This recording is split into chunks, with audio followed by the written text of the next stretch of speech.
अरविंद केजरीवाल अपना road show निकालने के लिए सूरत पहुंचे हुए हैं। वहां पर उन्हें 27 सीटें मिली हैं म्युनिसिपल कॉरपोरेशन के चुनाव में, नगर निगम के चुनाव में।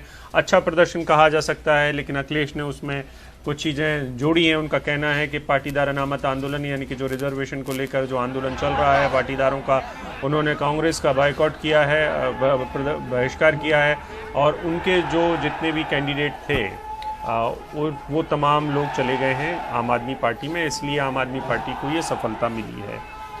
और ये रोड शो आप अपनी तस्वीरों में देख रहे हैं। इसको भुनाने के लिए, 27 सीटों का जश्न मनाने के लिए अरविंद केजरीवाल पहुंच चुके हैं सूरत। ये बिल्कुल अभिषेक, और ये बड़ी सफलता इस लिहाज से है क्योंकि आम आदमी पार्टी काफ़ी लंबे समय से पश्चिमी भारत में अपने पैर पसारने की कोशिश कर रही है। हमने देखा था गोवा में किस तरह से उसने काफ़ी मेहनत की, लेकिन वहाँ पर उसे सफलता नहीं मिली। महाराष्ट्र में भी आप जानते हैं कि कोई बहुत बड़ी कामयाबी अभी तक हासिल नहीं कर पाए हैं। तो इस लिहाज से अगर देखा जाए तो ये आम आदमी पार्टी के लिए एक दरवाज़ा खोलता है पश्चिम भारत में बड़ा, और वो भी बीजेपी के गढ़ में, गुजरात में, सूरत में उनको 27 सीटें जीतना, वह जाहिर सी बात है कि उपलब्धि के तौर पर उसको पेश करेंगे। मानगढ़ चौक से ये रोड शो शुरू हो गया है, 5 बजे तक चलेगा। हमारे सहयोगी सोहित हमारे साथ जुड़ गए हैं, जो कि इस वक्त सूरत में मौजूद हैं। सूरत से ये तस्वीरें आप सीधे देख रहे हैं। सोहित, क्या चल रहा है वहां पर? किस तरह की भीड़ है, क्या उत्साह है आम आदमी पार्टी के कार्यकर्ताओं का? जी बिल्कुल, देखिए उत्साह यहाँ पर बड़े पैमाने पर देखने मिल रहा है। अरविंद केजरीवाल फिलहाल लोगों को संबोधित कर रहे हैं, उनको धन्यवाद दे रहे हैं, और साथ ही साथ कह रहे हैं कि उन्होंने, जो लोगों ने उन्हें चुना है, वो सही निर्णय लिया है, और इसका असर आने वाले दिनों में गुजरात समेत देश के अलग अलग जगहों पर देखने मिलेगा। साथ ही साथ उन्हें ये विश्वास भी दे रहे हैं कि आने वाले दिनों में पूरी जिम्मेदारी के साथ जिस चीज़ के लिए उन्हें चुना गया है उसे वो पूरा करेंगे। वो भले ही विपक्ष में क्यों ना बैठे हों, लोगों की जो भी मांगे हैं वो वहाँ पर रखे जाएंगे। और ये कहने पर ही जो लोग हैं वो जोर जोर से यहाँ पर अरविंद केजरीवाल के नारे लगा रहे हैं, और एक विकल्प जो है यहाँ पर नजर आ रहा है। इस तरह से जो तस्वीरें हैं वो हमने दिल्ली में देखे हैं, पंजाब में देखी हैं, लेकिन पहली बार गुजरात में इस तरह से हमें तस्वीरें देखने मिल रही हैं। और इसका एक बड़ा कारण ये है कि अगर सूरत में बीजेपी को 26 लाख वोट्स मिलते हैं तो आम आदमी पार्टी को 16 लाख से ज़्यादा वोट मिले हैं, और इसी के चलते आम आदमी पार्टी अपने आप को यहाँ पर आप कह सकते हैं कि एस्टैब्लिश करने की कोशिश करती हुई नजर आ रही है।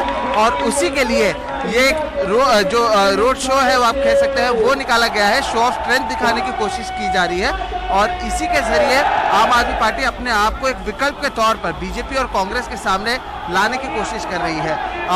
पहले आम आदमी पार्टी जहां विधायक या आप कह सकते हैं कि स्टेट इलेक्शंस या फिर लोकसभा इलेक्शंस लड़ती थी, वहां पर उन्हें इतना सक्सेस नहीं मिला है, जिसके बाद अब उन्होंने अपनी रणनीति बदलते हुए जो ग्रास रूट लेवल से पॉलिटिक्स की जाती है, और भले विधानसभा माफ कीजिएगा ग्राम पंचायत चुनाव हो या फिर लोकल इलेक्शंस हो, म्युनिसिपल इलेक्शंस हो, वहाँ पर अब आम आदमी पार्टी अपने आप को मजबूत करते हुए ग्रास रूट से आगे बढ़ने की कोशिश कर रही है।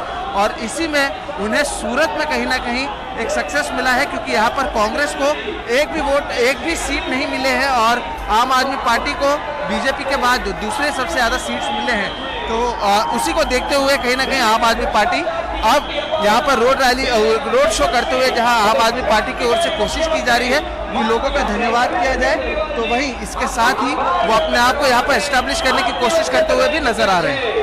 सोहित, गुजरात में अगले साल विधानसभा का चुनाव है। जो पिछला विधानसभा चुनाव हुआ था उसमें बीजेपी बमुश्किल जीत पाई थी।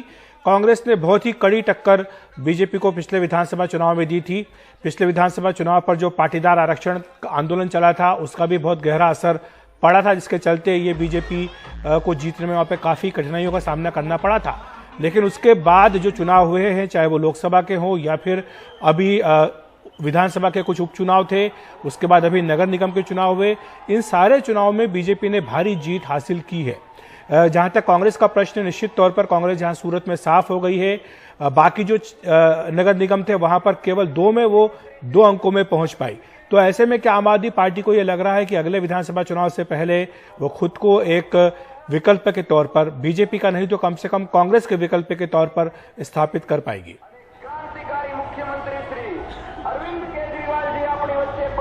जी देखिए जो आम आदमी पार्टी को यहाँ पर सूरत में वोट्स मिले हैं वो पाटीदार जो इलाके हैं, पाटीदार बहुल इलाके हैं, वहाँ के वोट्स मिले हैं।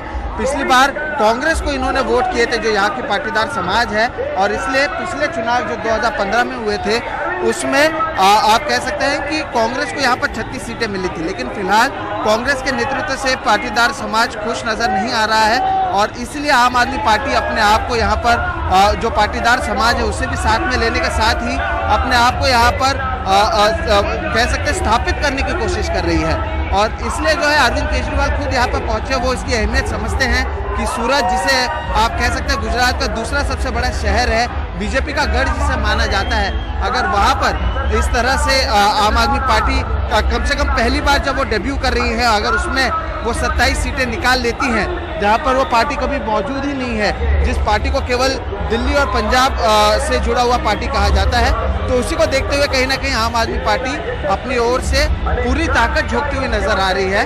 आज भले ही अरविंद केजरीवाल अकेला आए हो, लेकिन जब चुनाव का प्रचार हो रहा था तब मनीष सिसोदिया हो, आतिशी हो या आम आदमी पार्टी के दूसरे कई नेता हो, वो यहाँ पर आए हुए थे और मुद्दा वही उठा रहे जो दिल्ली में उठाया था। पानी का मुद्दा है, साथ ही साथ आप कह सकते हैं शिक्षा का मुद्दा है, और एक जो बदलाव देखने का है वो ये है कि आप कह सकते हैं यहाँ पर बीजेपी को कहीं ना कहीं टारगेट नहीं किया जा रहा है। उन्हें पता है कि अगर बीजेपी को टारगेट करते हैं चुनाव में तो वो बैकफायर करेगा। इसलिए आज सुबह भी जितने भी आम आदमी पार्टी के नेताओं से मेरी बातचीत हुई, उन्होंने कहा कि हमने उन्हें दिल्ली के मॉडल पर चुनाव लड़ा, बीजेपी को टारगेट नहीं किया। तो कहीं ना कहीं एक अलग स्ट्रैटेजी आम आदमी पार्टी की ओर से यहाँ पर अपनाई जा रही है, और अभी कम से कम सूरत में तो उसका फायदा आम आदमी पार्टी को मिलता हुआ नजर आ रहा है।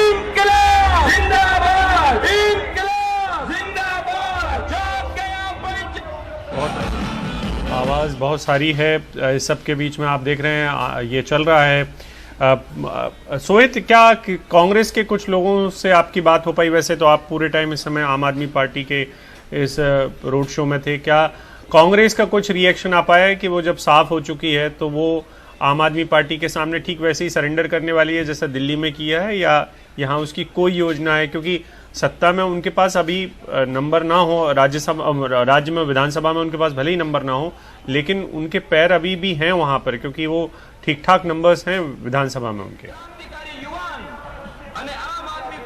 गुजरात प्रदेश अध्यक्ष एवं माननीय श्री गोपालभाई इटालिया आपनो आभार व्यक्त करवा માટે થોડી આગે વધારી ચૂક્યા છે। સાઉન્ડ વાળી ગાડી થોડી આગે વધારે સુરત કામ કરીશું અવિરત। मेरे पे आके जा सकते हो क्या? દિલ્હીના સાઉન્ડ વાળી ગાડી થોડી આગે વધારે, સાઉન્ડ વાળી ગાડી થોડી આગે વધારે। अखिलेश, मैं सूरत तब गया हूं जब पाटीदार आंदोलन हुआ है, और एक वक्त में ऐसा भी था कि बीजेपी के खिलाफ बहुत ज्यादा गुस्सा था सूरत में, और जब विधानसभा चुनाव हुए तो उनके पहले आप सबको पता है, आपको भी पता है कि जीएसटी का बड़ा मुद्दा चल रहा था। ऐसा लग रहा था कि सूरत कोई एक बहुत बड़ा फैसला देगा बीजेपी के खिलाफ वहां पर, लेकिन ऐसा कुछ भी नहीं हुआ। और ये सूरत के लोग जो हैं अक्सर चौंका देते हैं अपने वोटिंग पैटर्न के साथ। देखिए, आप को अगर याद होगा अभिषेक, तो जब गुजरात विधानसभा चुनाव के परिणाम आए थे तो हमने यही कहा था कि सूरत ने बीजेपी की सूरत बचा ली गुजरात में। नहीं तो अगर सूरत में बीजेपी हार जाती तो शायद गुजरात उनके हाथ से निकल जाता। सीआर पाटिल, जो कि इस वक्त बीजेपी के प्रदेश अध्यक्ष हैं, वो नवसारी से बीजेपी के सांसद हैं लोकसभा के, और जो 2019 का लोकसभा चुनाव हुआ था सबसे ज़्यादा मतों से जीतने का रिकॉर्ड उनके नाम पर दर्ज है। करीब 6,90,000 वोट से वो चुनाव पिछला अपना जीते थे।